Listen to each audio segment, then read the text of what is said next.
$2 trillion a year. That's what the world spends on climate solutions. Yet, as artificial intelligence consumes more headlines and venture capital, a question emerges. Are we trading one crisis for another? AI data centers already consume 3% of our global energy. By 2030, that number could hit 11%. We need 14 nuclear plants just to power what's coming, yet not a single one is being built. But what if this energy crisis is exactly what climate tech needed? I think there is something to be said for the urgency that AI and demand for data centers, what have you, has injected in the conversation, because a lot of developers understand fundamentally that, okay, now it's become massively clear that I'm going to need a lot more electrons in the future, and that, there's still a decent, not insubstantial social prerogative that should not be fossil fuels forever. In this episode, I sit down with Nick van Osdol, a climate tech investor, storyteller, and founder of Keep Cool, a digital media company telling underpriced stories at the intersection of climate and business. We dive into where venture capital is flowing, what problems are being solved, and whether our hunger for AI might actually accelerate our transition to clean energy rather than derail it. From methane capture to wildfire prediction, we unpack the technologies that could benefit from this convergence and why the most exciting climate solutions might not be purely software-based anymore. There's more enthusiasm, at least from my vantage point in the US, about not purely investing in software, which has kind of been a trope of venture capital historically, but there's been a pretty concerted shift in excitement to hardware solutions. That's exciting to me. Welcome to the Capitalist Hippie, the podcast where we challenge the old rules of business to build something better. I'm Marco Pimentel, marketing expert, entrepreneur, and lover of bold, sustainable ideas. Every week, we dive into data-backed insights, groundbreaking ideas, and real-world strategies that help you outthink and outmaneuver the status quo. This conversation isn't about whether AI will save us or doom us. It's about how we harness both revolutions to build something better. Let's get into it.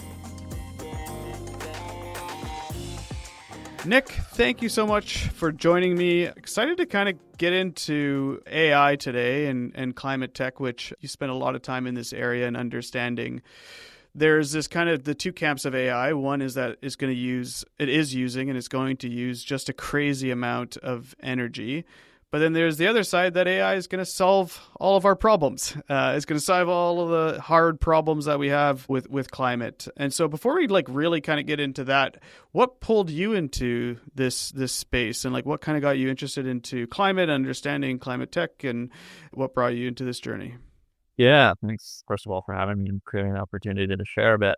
It's an interesting question. I've never been someone who's necessarily had their, concrete 5 or 10-year plan, right? So some of it is a little bit of intuition and certainly a lot of sampling in my career across different functions and industries. I would say that having landed and focused on climate, energy, sustainability, whatever words folks prefer, kind of subsumes a lot of the same. I think the consistency in my commitment to it now is definitely sustained by intellectual interest, for one. It's you're never going to run out of interesting problems, and fortunately also lots of interesting solutions being built and brought to market in the present day if you're laddering up to things that impact the Earth's climate systems, right? It's a lot of emphasis and attention often gets paid to the power sector and transportation, which is great because those in and of themselves are super interesting, and you're not going to have a shortage of compelling stuff to look at in those categories. Then again, it could also extends to agriculture and heavy industry and even just nature and natural systems, right? So that's part of what's kind of kept me engaged in the space. The initial foray into it was also driven by intellectual interest and, as trite as it sounds, a certain commodicum of care of being okay, it seems like there's a pretty societally, or at least certainly generationally defining challenge with respect to climate change and all the things that ladder up to it. So that felt worthwhile, spending some time at least understanding that and seeing if I could apply myself do it in a helpful way. And so far, it seems that the answer has been yes. Yeah. And do you find right now that there is a bit of a shift to the AI side as well, where, if you think about a couple of years ago, I know that the interest is still there, but it's not as topical as AI, and it seems like there's just a bit of a different spin. And so I think that's what kind of brings us to that spin between climate and AI, and how do you kind of merge those two together to get that kind of interest back up? Is that something that you're feeling as you write, you podcast about climate tech and companies, but you also invest as well, so you get a really good view on all of that's kind of going on? Yeah, I think that, it's not always easy to say from the inside looking out, as it were, as opposed to the outside looking in. Like for me, I can spend days or weeks in echo chambers or surrounded by folks who are still, living and breathing climate conversations all day long. That said, and it's certainly true of the venture capital category from an investment perspective, that a lot more capital is flowing towards AI, whereas to your point, 3 or 4 years ago, there was definitely a lot of interest in almost sort of like a hype cycle around climate tech. That was definitely a preferred sort of term, still is for some people. I've been thinking critically about whether it's the right term or whether we need to like invent some new term to get people's attention again, right? So yeah, I mean, I think that's definitely true, and I've definitely seen that. I've definitely heard a lot of other folks talk about that. It's like you even see tweets or articles and stuff like people, right? Like no one's talking about climate change anymore. And I don't think that's entirely true either. A lot of folks are definitely still talking about it and still focused on it. And there's a lot more media from my vantage point, at least in the US, than if there's a lot more media, there's a lot more folks that write newsletters or do podcasts like myself than 4 or 5 years ago when I started, which on the whole is good. Like it's competitive for me perhaps to hold folks' attention. That's not a bad thing. Competition is good. And I'm glad that there's a lot of folks that have sort of gone on the same journey as I have to say like, oh, this is worth learning about and producing content about and telling stories about. So there's a mix of both. But I think the headline story is definitely, a massive amount of capital is flowing. Capital, whether it be financial or otherwise, is definitely flowing towards AI now. And it's not all zero sum, but it's certainly some element of, that could have flowed towards capital or climatization stability. When technologies collide like this, that's where the breakthrough opportunities emerge. The companies that will define the next decade aren't choosing between AI or climate. They're leveraging both to solve problems that were previously untouchable. This isn't a distraction from climate progress. It's actually potentially an accelerant. On the climate solution side, from the investment and how much is being spent now into that, have you seen any reports that are showing a decline in funds in 2025 or kind of at the tail end of 2024? Or is it still collectively growing? Maybe it's not seeing the kind of hockey stick growth, but it's still growing as a full kind of category. Yeah, I think the really zoomed out figures for investment in climate, especially when you add back like bigger portions of the capital stack, like bank debt or infrastructure investment. I think the world as a whole is still continues to spend more, or at least close to flat every year on sort of climate mitigation, some climate adaptation. $2 trillion is a figure I've seen a good amount from perspective 2024, and that was still an increase over past years. Within venture, I think, and this again splits out differently by geography. I'm sure there's geography where venture capital, but climate tech is growing. I think in the US, it's certainly slowed down since 2021, 2022.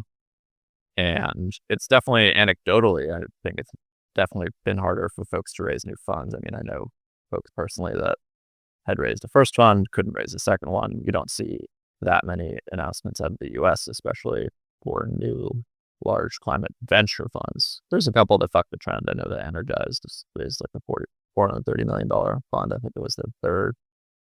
But as I said, that's bucking the trend. You don't see nearly as many new funds being raised for venture in the US this year versus years ago. When you combine the two, though, and if you think about climate tech, climate solutions, and AI, what are you seeing there in terms of companies that are bringing forward maybe solutions that didn't exist in climate that now exists today, or at least trying to get some funding or some growth funding into solutions that really are AI driven, and AI is making these kind of opportunities. Like, are you seeing the two kind of worlds collide where, I see this in tech as, obviously I see this in tech a lot, right? It's like you had a pitch for doing one solution. Now it's like, well, I have to say it's a solution plus it's AI, and you have to do it just because it's kind of what people are wanting to see. But just overall, are you seeing that in the climate solution space? Absolutely. I think there's an element to your point of sometimes it's a positioning shift where, AI isn't new. And to some extent, a lot of companies doing something in any realm may have been using it to some extent 3 or 4 years ago and might not have been talking about it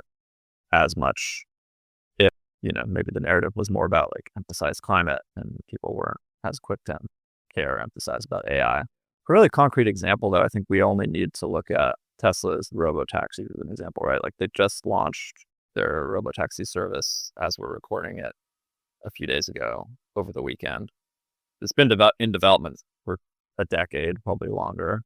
But that's a great example of, the robotaxis from a hardware perspective, like depends on the car, the vehicle. But beyond that, it really only depends on cameras. And then there's a lot of work that Tesla does with AI to make that happen. And it's different than Waymo's robotaxi service, which depends on a decent amount of, or at least historically has depended on a decent amount of like pre-mapping of cities and relatively more expensive LiDAR packages. Those are getting cheaper over time too. So I don't have a crystal ball on like between those two companies whose service is going to perform better, but both ultimately involve a decent amount of artificial intelligence. And those are potentially massive solutions if you're thinking about reducing emissions.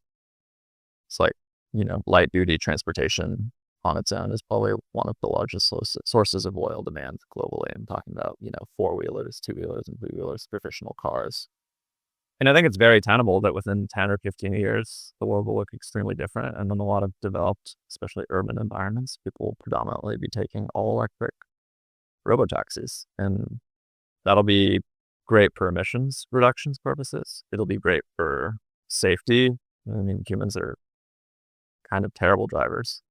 It's not that like AI will be perfect at being the perfect driver all the time, but humans do not have a fantastic track record of being great at driving. And, there'll be all kinds of second or third order impacts from that, a lot of which I think will be beneficial. There'll be some stuff that's difficult to navigate, no pun intended. It's like you have a lot of people employed in driving today. We'll have to get creative about.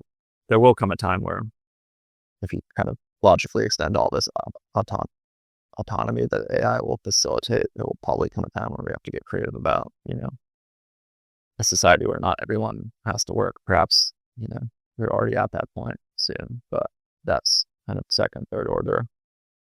Maybe not as immediately climate, as it were.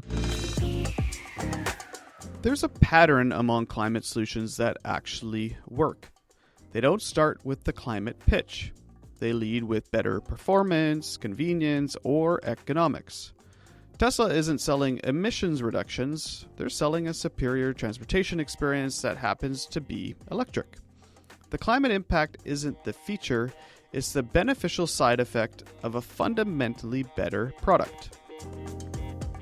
I guess that's interesting because you're pointing out something that's been worked on for a long time. So if you're thinking about companies that, I guess there's the two sides, right? Like, there's probably a whole host of climate solutions or climate tech that, might have been just kind of sitting or struggling to kind of get to that commercialization, where maybe this is where like AI unlocks that, right? They're kind of sitting on an opportunity and they just needed something, and the ability to do this type of software or AI type of work allows them that kind of ability.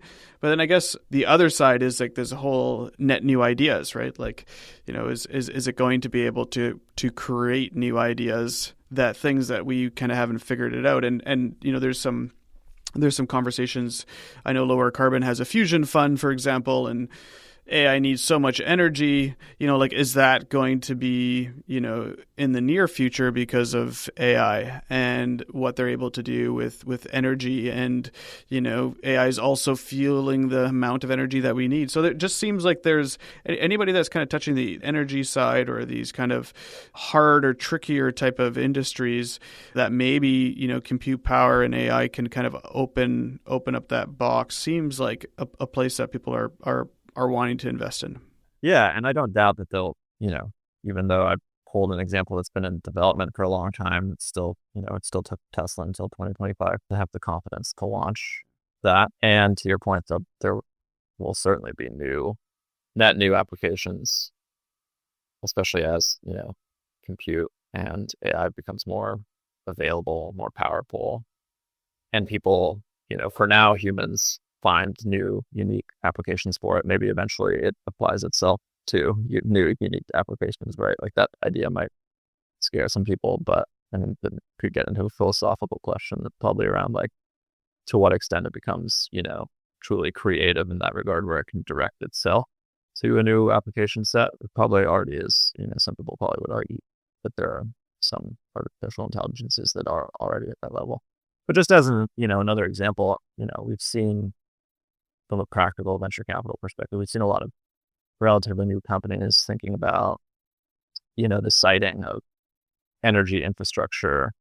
You think about solar and batteries, all which, already exist, getting a lot more powerful. There's a lot of companies that are, interesting to me, and they're creatively using and applying AI to do sort of like site simulation, right? Of like, hey, we can, at scale, we can identify a lot of potentially attractive, real estate locations with the support of this sophisticated computation that's really good at, especially really good at sort of just like perpetuating certain things and certain lessons and certain kind of learning and solving in perpetuity. And it's like, now we can go talk, we don't have to do all that computation ourselves. We can be more focused on creating the go-to-market around it. We're actually like calling all this real estate owners and being like, hey, like you're sitting on a really attractive site for solar and storage for XYZ reasons. Like, this is the projection. This is how we get it done. Like I've talked to some companies that are sufficiently confident in that modeling that they'll, potentially they'll go to a customer and say, hey, we'll actually like pay you a site reservation fee. We won't necessarily pay you like a guarantee in perpetuity, but like just to get in conversation with you, like we'll pay you to effectively be your provider then, or at least your middleman for installing whatever it may be. EV chargers too would be another example. And so that strikes me as relatively novel. It's probably something that people have discussed for a while or even done for a while, but that's definitely something that I've seen percolate more recently. Yeah. And so I think the numbers are, they expect like maybe currently as 2 or 3% of our energy is going towards data centers and AI, and that by 2030, I think they say it's well over 11%. I heard, Eric Schmidt at former CEO of Google speak at TED, and he said that they need like 14 nuclear plants today to start powering, and there's 0 in actual production right now in the US. And so there's obviously a massive energy demand. Supply is often, through fossil fuels as well. That seems like a logical place that they're going to be kind of doing it. Some say they kind of feel like that in the between now and the future, when we start to figure out this demand, that we are going to see emissions rise just because of that demand is so high.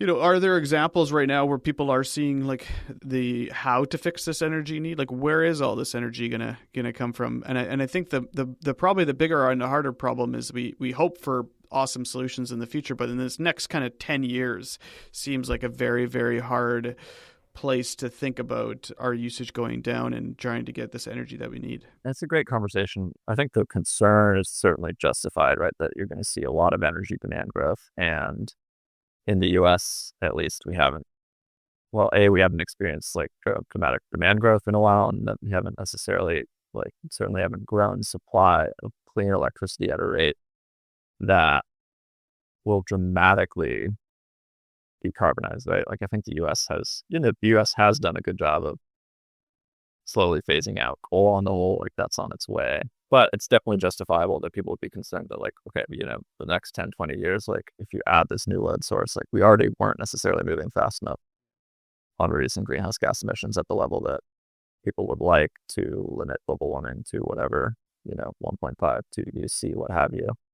And now that's going to get it even harder. And I think that's valid. At the same time, I think there is something to be said for the, almost the urgency that AI and demand for data centers, what have you, has injected in the conversation, because a lot of developers understand fundamentally that, okay, now it's become massively clear to me, hypothetical data center developer or tech company, that I'm going to need a lot more electrons in the future, and that, there's still a decent, pretty, not insubstantial social prerogative that should not be fossil fuels forever.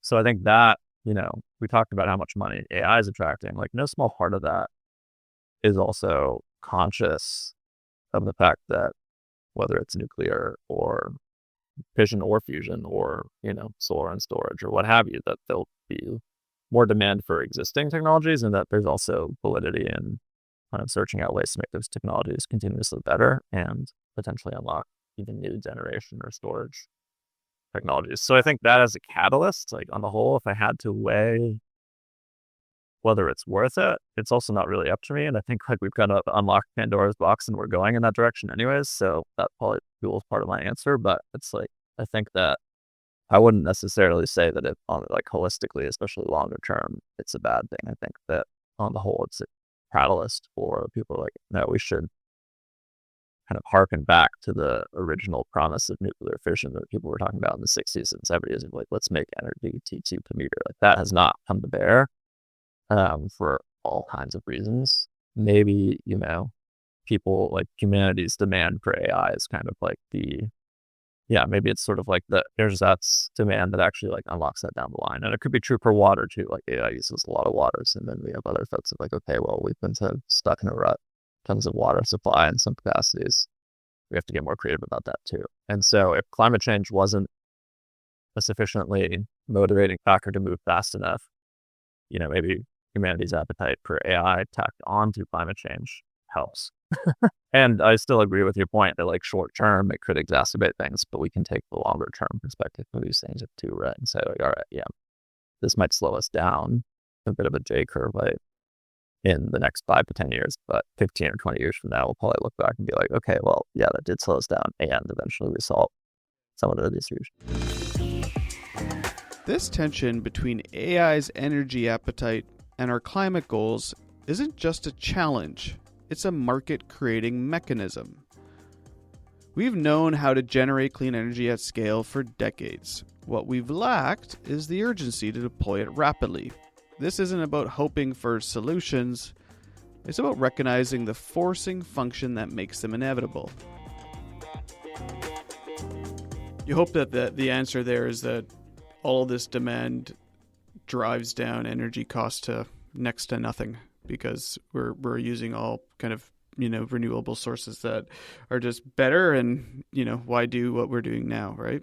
Yeah, and I think like from a feasibility perspective, I'm definitely not here to say it's easy. Like I think the more that you learn about the power grid and getting electricity to where it needs to be at scale, like it's a very complex thing. It's very stimulating. I can see why it's been difficult, and I can see why, electricity prices aren't going down in the US and haven't for some time. I can totally appreciate that. And I can say in the same breath that like we definitely have technical capacity to make massive amounts of energy. Like given a really concerted push and a massive capital infusion, like we know how to build a ton of nuclear reactors. Just as one example, I'm not even saying that that's necessarily the best idea, but it's like people have known how to split the atom for a long time. It's actually probably like it's a sophisticated technology for sure, and I have no idea how to do it myself, but it's pretty crude ultimately versus some of the more like sophisticated stuff people are doing 70 or 80 years on. It's not, we've known how to do this, and there's a certain element of like concerted will and capital allocation more so than just like pure technical feasibility. Yeah.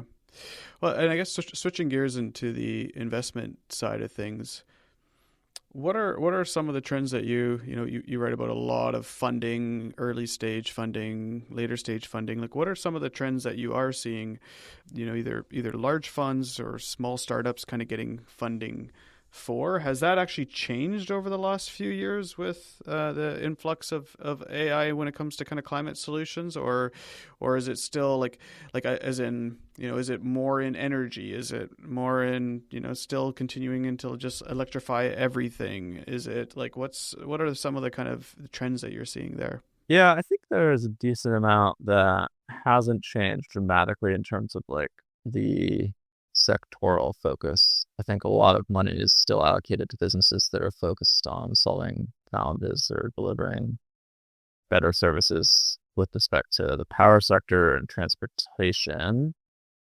And that makes sense to me because those are areas where you have a lot of sort of traditional business models that you can build on top of. And, I guess this came to mind, but like you have probably like one of climate tech's best success stories in terms of a private company in Tesla. So that's something that venture capitalists at least certainly look for, right? But like, okay, like I need some example of, a company that has had a significant exit of the past 10, 15 years. That's sort of, that's aligned to this component of the capital stack.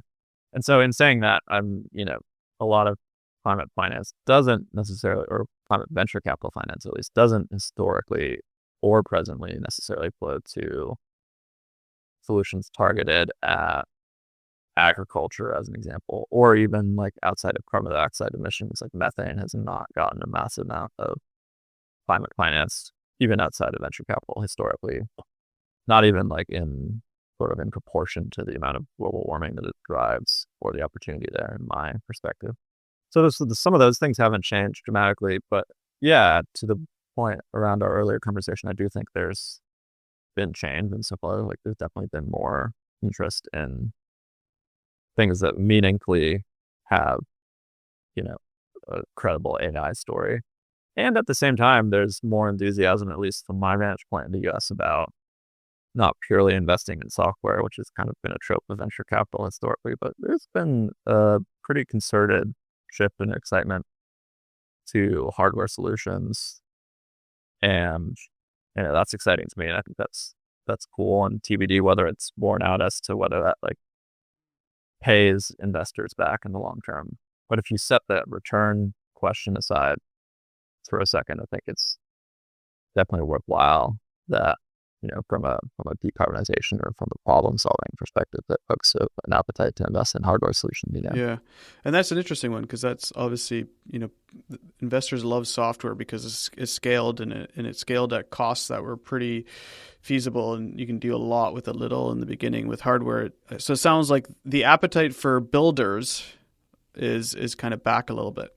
Yeah. And, I credit folks that are starting those companies and are intentionally creating excitement around it and creating compelling visions, whether it's for folks to go work for them or also other folks to also start a company or for investors to invest in. Like that's sort of the precondition for a shift in investment, right? It's like someone has to actually go like, have to be companies to invest in, and they have to make compelling cases sometimes well before they've actually delivered the service in question, or why it's exciting and worthwhile and why they're credible as to, they can have a team to do it, or they have the know-how, or they can, sometimes they're just betting on one or two people and you believe that they can hire the team to do it. So that's where it really starts. And obviously policy is important too. Like we had, 4 years of much more friendly climate policy federally. That's shifted again. But like that probably helped awaken some of that, interest in investing in hardware, because there was a line of sight into, okay, well, it's not just my venture capital. Like at some point, whether at any federal, state, or municipal level, someone else's government funding might come and support this too, or it already has, or, there's at least more examples of companies that have gone past just the venture capital funding and the soup funding from some other source. You mentioned just like high level investment trends that you're seeing, but you get to see a lot of decks, you get to see a lot of startups, and we often get quite a few startups listening to the show. And what would you say for, like, if you had a Y Combinator type of group that, you had 50 bright minds to start building in, where is the areas that maybe are underserved, or things that kind of startup founders might be kind of wanting to look into and start thinking about building in? Gee, yeah, that's a good question. I'd love to put my sort of request for startup hat on more, and so I probably should.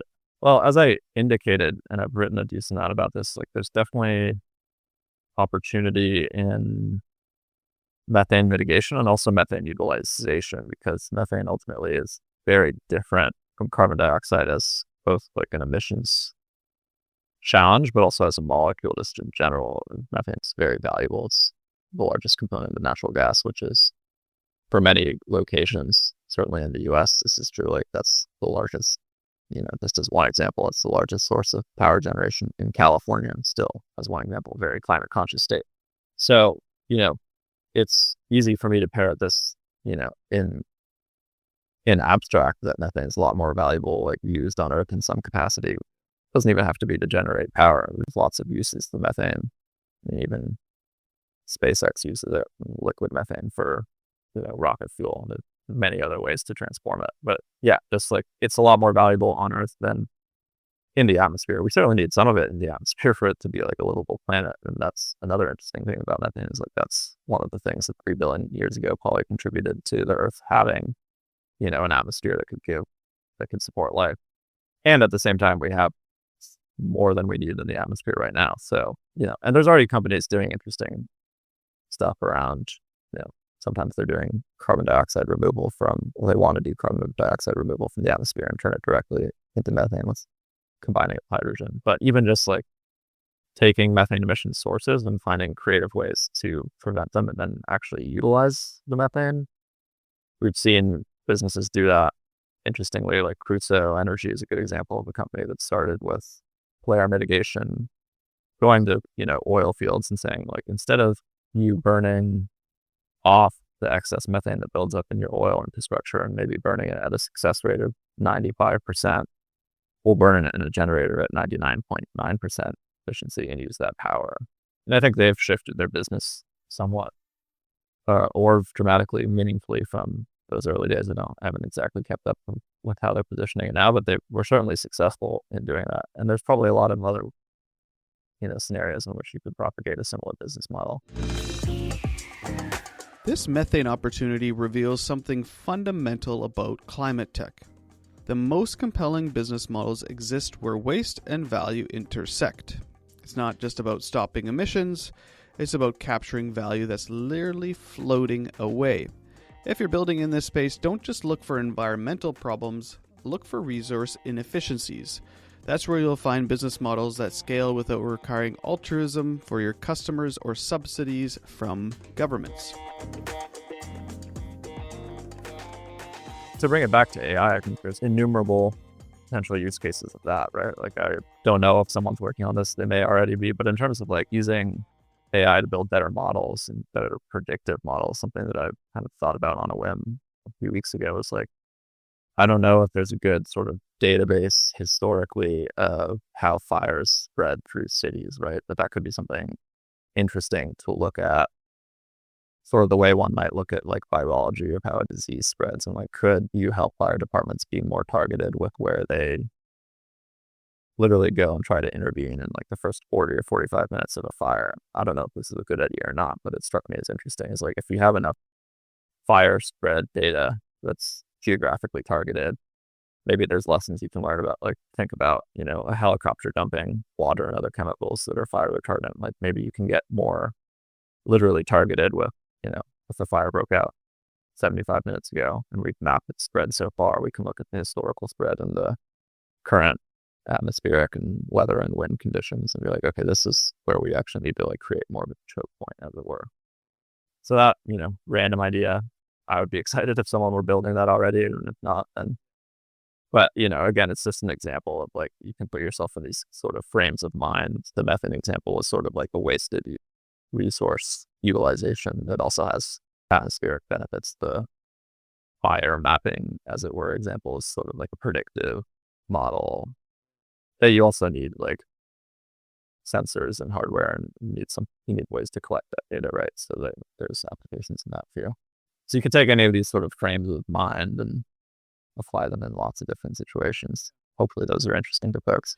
Yeah, and I think it seems also like the other side of being climate prepared or solutions to mitigate when there are issues. Like we're both you're on the west coast of the US, I'm on the west coast of Canada. We're pretty much just kind of getting into the, you wake up in the morning and you hope you don't hear about a forest fire, wildfire starting, right?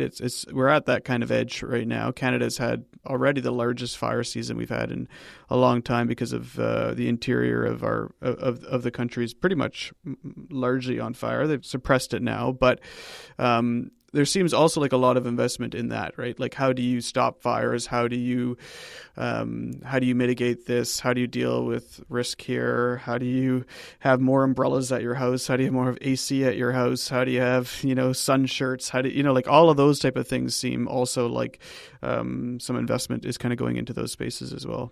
Yeah, the adaptation and resilience sort of term and trend has definitely been strong as well, rightfully so. It is interesting that we don't always need novel solutions for all this stuff, right? Like, I think there's a lot, and I'm no expert in this, but there's a lot with respect to fire mitigation that comes down to, funding for an actual like forest service to do thoughtful forest management, right? And I don't think that's like a completely unsolved problem either. I think that it's one that's underfunded and overlooked. But I mean, especially if you look back at, even hundreds of thousands of years at more indigenous societies, that I think it's sort of a misconception that they didn't really manage the land at all. They actually, in many cases, managed the land very actively. And some of that was already like, in service of preventing really catastrophic wildfires. They were still wildfires, but they had lots of creative ideas and some successful implementation of forest management back then too. So simultaneously true that there's so much that we know or that we did once know that we could do more of. And that, it's my point about potential request for startup and fire mapping, and that potentially being interesting. No doubt that there's a lot more that we can do kind of built on top of existing knowledge. As we kind of wrap up, curious about yourself, like, when you think about your energy and your time over the next kind of couple of years, where do you kind of focus? Do you continue to focus really on the storytelling side, the VC side? Like, where do you see yourself spending your energy?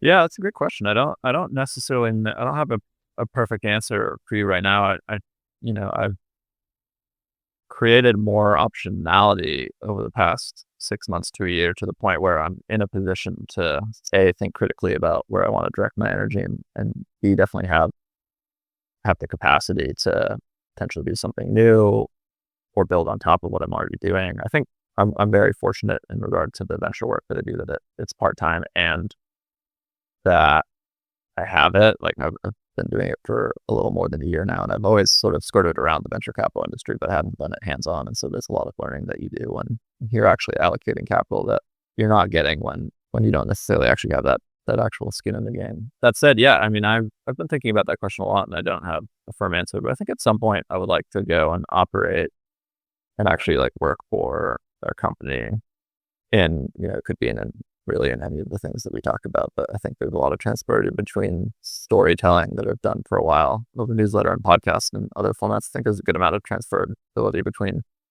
storytelling and marketing and sales, right? So that's something that I could see myself enjoying and doing for a company.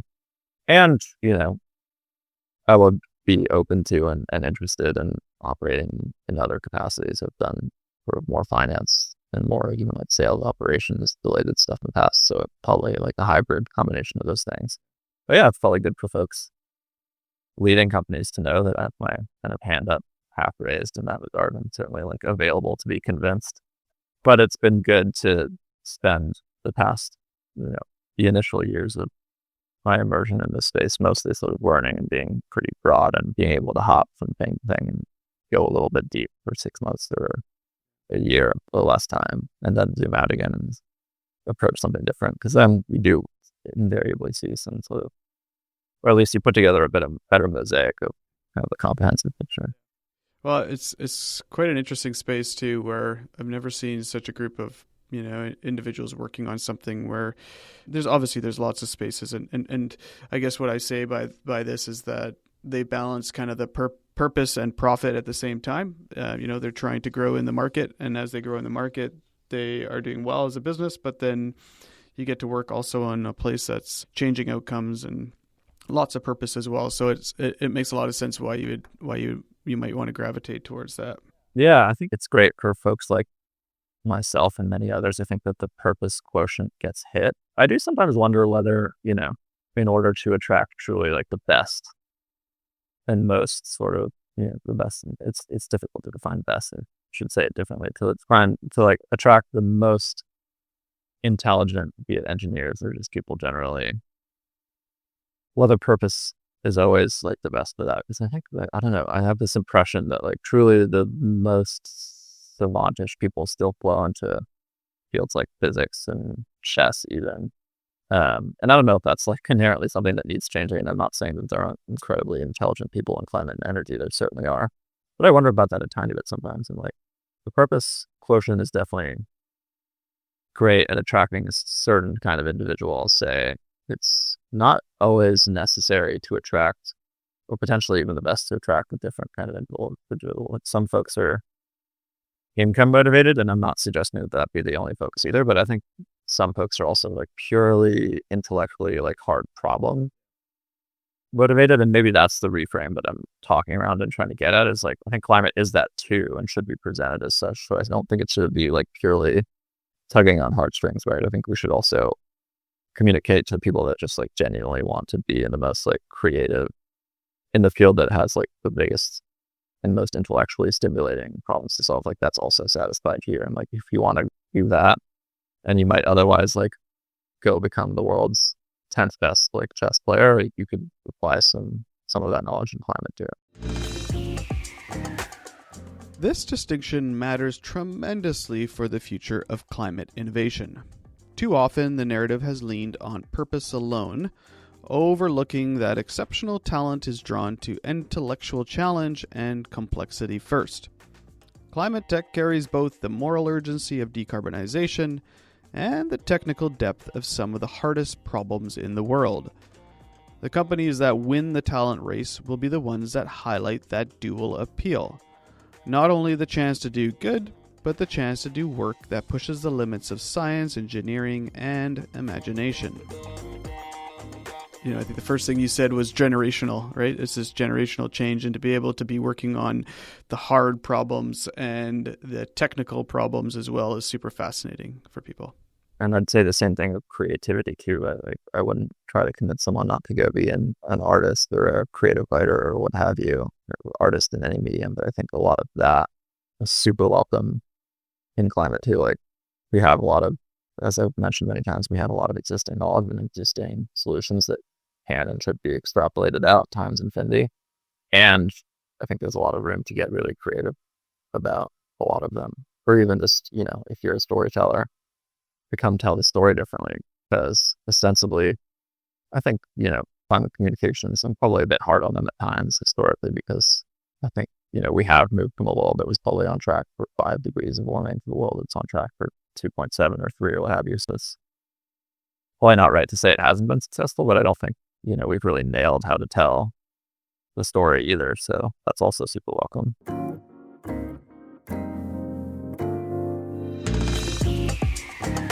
Not only is the collision of AI and climate tech inevitable, but it might be exactly what we need. While AI's energy demands could temporarily increase emissions, it's also creating unprecedented urgency around clean energy development.